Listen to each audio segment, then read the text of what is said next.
பொய் வாக்குறுதிகளை கொடுத்து இளைஞர்களை ஏமாற்றி ஆட்சிக்கு வந்தது திமுக அரசு என அதிமுக பொதுச் செயலாளர் எடப்பாடி பழனிசாமி பேசியிருக்கிறார். மக்களை காப்போம், தமிழகத்தை மீட்போம் என்ற பெயரில் தஞ்சாவூரில் பிரச்சாரம் மேற்கொண்ட அதிமுக பொதுச் செயலாளர் எடப்பாடி பழனிசாமி ஆண்டு காலம் தீர்க்கப்பட முடியாத நதிநீர் பிரச்சனையை உச்சநீதிமன்றத்தின் மூலமாக தீர்ப்பை பெற்று ஒவ்வொரு ஆண்டும் நிலையான காவிரி நீரை பெற்று தந்த அரசு அதிமுக.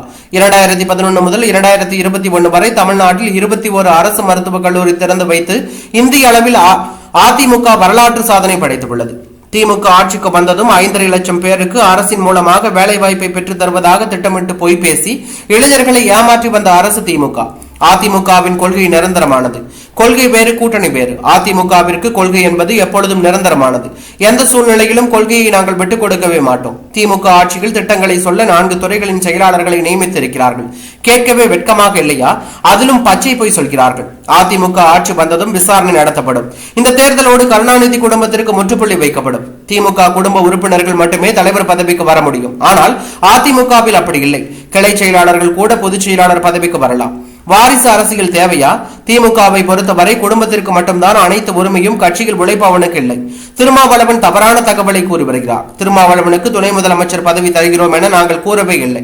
மக்கள் மற்றும் விவசாயத்தின் வாழ்வாதாரத்தை காக்க புயல் வேகத்தில் செயல்பட்டது அதிமுக அரசு. திமுக ஆட்சியில் நிறைய திட்டங்கள் வரும், வருவாயை உயர்த்துவோம் என்று சொன்னார்கள். ஆனால் நிபுணர்கள் குழு அமைத்த பிறகு கடன் வாங்கியது மட்டும்தான் மிச்சம் என்று அவர் கூறியுள்ளது பரபரப்பையும் அதிர்ச்சியும் ஏற்படுத்தி உள்ளது.